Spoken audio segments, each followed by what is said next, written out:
Alright, dark side shifty video and row problems with the Volvo. So we got major stuttering. It was throwing up a load of code. So I went out and I bought a code reader. Oh dear. So on this we have a possible Injector 2 gone. I've had to play around with this. I already know it's Injector 2. I don't know what Injector is Injector 2. I had to take the connector off and start it up to actually get it to read a different code. So it says, now it says circuit is open. So I know it's this injector. Now inside, confirmed, it is that injector there, number 2, which has already been replaced, kind of weirdly. This is going to be entertaining because I just had to move it inside because it started raining. It means that this now is full of fuel pressure. Hopefully this isn't a major pain. And it comes off very nicely. Oh, that was a struggle. I've ended up just ripping a bit off of that. Sorry about the refresh rate in the LEDs. I can now see the top of the at, so that's good. I've unplugged it. Now I'm gonna pull the fuel rail off and then take that. This is a little, it's like a little return line. I can't remember what they called it, but I'm calling it a return line. I can smell diesel, which is not good. I hope I'm not broke anything. So I'm going to pull them green tabs up and then take that off. Alright, seem to be doing alright. I was going to take this this pipe off here, as most people recommend, but if you can see in there, that little bolt back there needs to come out, and there's just no way of getting to it easily. But I did manage to muscle it off. Muscle's probably the wrong thing to do, but I did get it off. So there's quite a nice end that unplugs here, and you just pull them up once you've pulled the tabs up. So yeah, quite difficult to get to. That other green part is just here. Not much fuels came out of that, which is quite nice. And I've just loosened this off. It's 14mm. I noticed there was a little green connectory thing here, which reminded us on every video. It's just like put a zip tie on that line so that doesn't fall down the back of there, because yeah, it's quite difficult to get to that. Right, okay, this is probably going to make a bit of a mess. Okay, maybe not. That is an E12. Then once that E12 there is out, we should be injector pulling time. Fingers crossed. Right, let's share the glory moment together. You ready? Let's get a good view of that, come on. Might as well, eh? Shloop. Oh, that clamp's gonna fall off. There we go. That's what a bad injector looks like. And the copper rings on the bottom, thank God for that. Now, we just need to make sure it's the same as the other one. Gotta switch over this plastic ring. These look the same, which is good. And need to also clean out the sealing hole in there somehow. Alright, that's looking cleaner. I don't know how much stuff's went down into the bore, probably quite a lot. This one, as you can see, it's been retested, reflow tested. The copper ring is still on this one. Nice chunky copper ring on the new one. I've got to take off all this stuff. This looks extremely the same. I'm not sure if this is the uprated clamp. It looks pretty chunk, but I guess we'll find out when we tighten it down. Da-na-na-na-na. Injector is in. Big sigh there. I don't have a torque wrench that goes to, I think it's 9mm with 45. I will double check that. I'll put that up on the screen if that is right or wrong. So I've just tightened it by hand. It's got to the point where it's tight and I can't really, well, I was gonna say I can't really turn it anymore, but like I'm using minimal force, because these clamps, the clamps that are on these are very prone to snapping.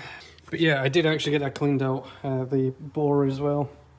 I had to instrument a device for it, but a paintbrush or something like that might help you. That injector is reseated and it ain't going nowhere, so I'm gonna plumb everything back up. Okay, leak off pipes back on. They've all clicked down as far as they want to. I'm going to be leaving this cover all off, everything here, just so as I can see if there's any leaks. I've been prying on fuel lines and trying to get them out of the way. We want to make sure that we can see what's happening down there when it does get fired up for the first time. Okay, cool. So I'm going to put the battery on charge because this battery is a bit on the low side, not a very good strong battery. So I'm going to get a battery charger onto it so as it's got nice voltage for when we program that injector in. From this point on, I did a pretty bad job of explaining everything in videos, so I'm going to be doing a voiceover, and then there's going to be another little video explaining what happened after all this. Going from the start, we have the code reader here, and we go into services and maintenance, which is basically the special functions of the Topdon code reader. And within here we go down to find injector C, which is injector coding. Once you've went through and you found your manufacturer and you've got the ignition on, you can automatically scan it, your vehicle, and then it comes up with your VIN, what car it is, when it was produced, and what engine it is. Well, it does for Volvos anyways. So for Volvos, there isn't actually any programming of injectors, like in actual putting in codes and stuff like that. Well, there is if you've got like VIDA. If you're like me with a code reader like Topdon, there's actually this function, Rapid Adaptive Learning. So we're going to be using the Rapid Adaptive Learning, obviously. So you'd click on it, and then you'd go into it, and basically the first thing you're kind of greeted with is it says software support for adaptive data.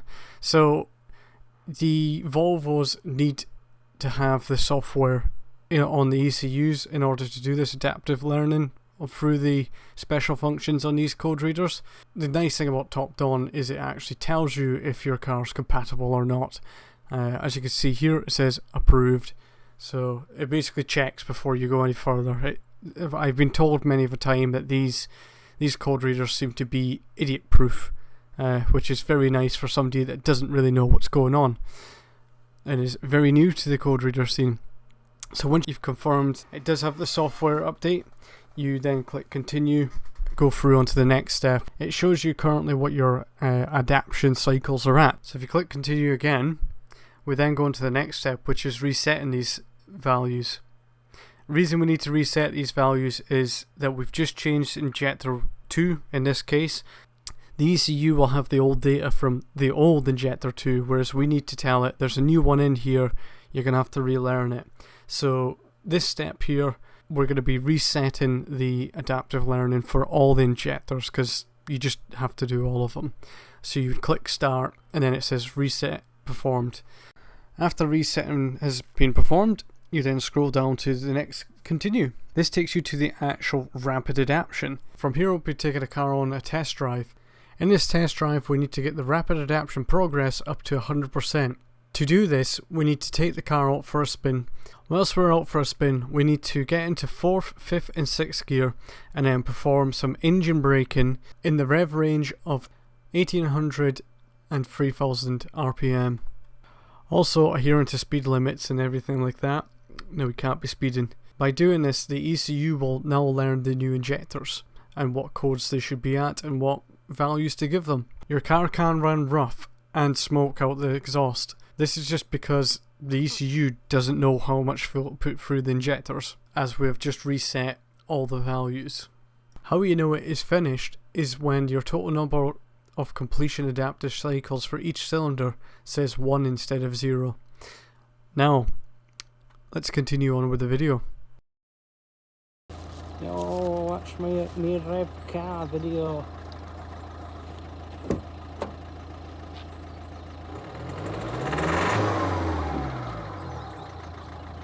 As you can see from these two pictures here, it says Rapid Adaption progress 100%, but the number of complete cycle adapted cycles 1 to 3 says 0.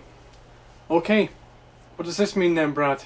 So when I put the new injector in, there was no codes for anything and it just ran rough as hell.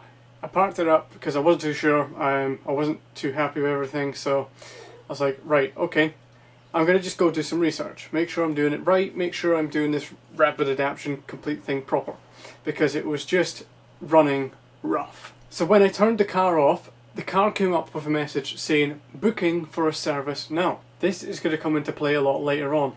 I left the car for a while, came back to it, and the battery's dead. The battery was always funny to begin with, hence why I was putting it on charge, because the battery sat about 11.6 volts. Came back to it, put a new battery on it eventually, and went and done the rapid adaptation. So as you can see, it says it's at 100%, and the total of number of complete adaptive cycles for cylinder 1 to 4 is 0. This stayed on 0, and because I didn't know really what was happening or going on, because it's the first time I ever did it, I thought, cool, must be done. Runs alright now, runs pretty good. So I parked it outside the house and we left it.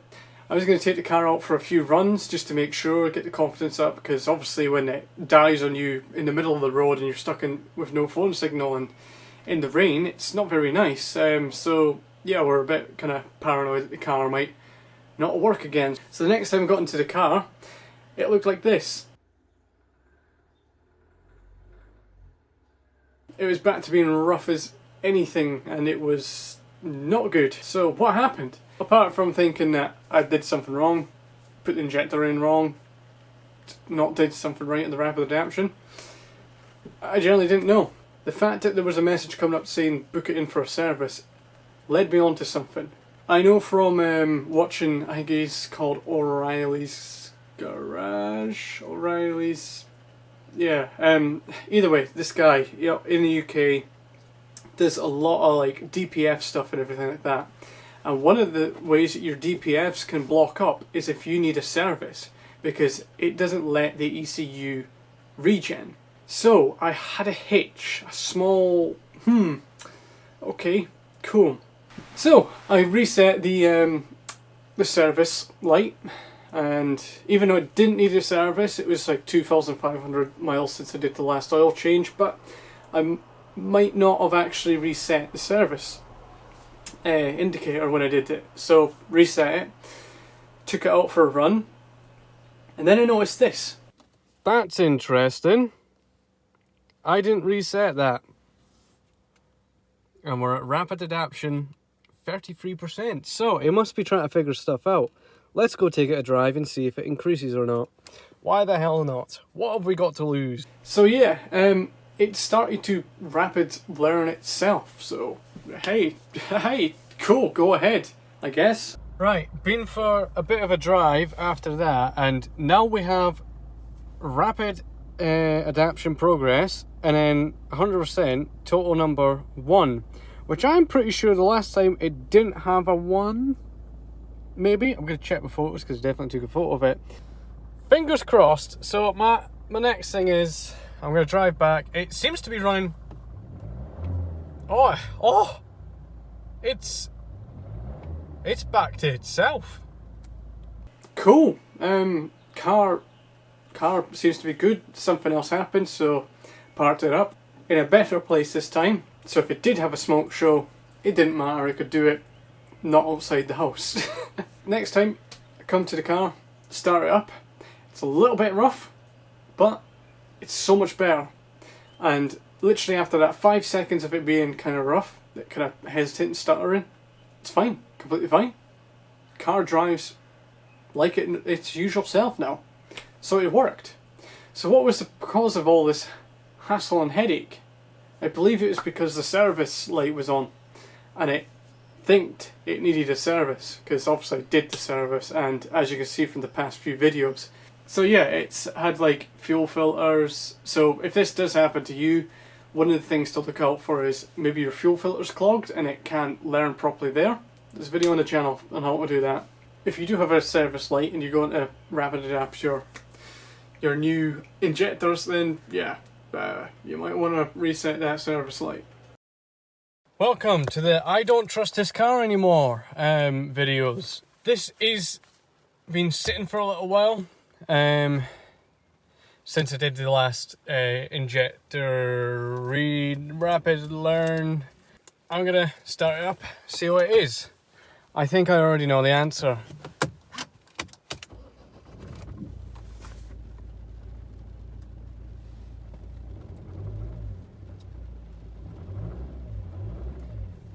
It's better. Let me explain why I know it's better but not fully better. I've had to do more research. The codes we have now, the injectors have learned. They've learned how to run basically. The car knows how to run these injectors. Now the last two codes we got was maxed out learning of, I'll put it up here so you can see it. Maxed out learning of injector 1 and 4. So what does that mean? That means that the ECU's telling us that these injectors are tired and worn out. Maybe. So if it was all 4 of them, we might have an issue with a vacuum leak or something like that. Sometimes this can be also flagged up with a blocked air filter, blocked fuel filter. But as you can tell by the videos, I've just replaced all those. So we're looking at 2 more tired injectors. So as this gets warmed up, it's only been a couple of minutes since, and the stutter and stumbling's already away. So we are looking at potentially those 2 injectors might be the next 2 injectors need to be replaced. But the other thing as well is we've just forced a learning thing on it, so it might just need a little bit more time of driving it around. We need more time. I'm going to reset this trip, and I'm going to put more miles on it and see how it is. But for the now, unless something major happens, because as you can see from behind me, there's no smoke and it's revving okay. It's revving just as like its usual self. It's been a bit of time now since all the last bit of clips and all that. The car's actually got a fair few miles on it. So currently the car still stutters and hesitates when you start it up, but once it's warmed up for like a couple of minutes, it's fine. Sometimes hesitates when you're trying to just cruise along at one speed, like 60 mile an hour. It sometimes, depends where you are on the throttle pedal, it stutters and it kind of hesitates. So I think because of that, I'm going to change out the injectors 1 and 4 because of the codes of them being the maximum learning or whatever they are. So that's 2 more injectors that are going to have to go in. I just want the car to be running fine. To be fair, if it wasn't for this, I could probably just run the car, but we need a reliable car. We don't want to be driving it thinking, oh, it could go at any time. So taking the advice of the code reader, I'm going to get 2 more injectors and get them done. Yep, so there we go. That is the conclusion of that. Yeah, been quite a rough one really. Learned a lot as well at the same time with all of this. If you're in a similar situation where you've done this and you don't want to spend the money on 2 extra injectors, but you might think you can get away with it, you could run a cleaner through the diesel, so it cleans out the injectors and it might make it work a little bit better. I have a slight feeling that that's just not going to work. Thank you very much for watching this video. It's been an absolute nightmare, this one, but the actual scary bits was easy enough. It's just been the learning involved. That's why I make these videos, so as if you're stuck in a situation, you can then learn from it. Anyways, for me and my stupid hair, see you later. Leave a like if it helped.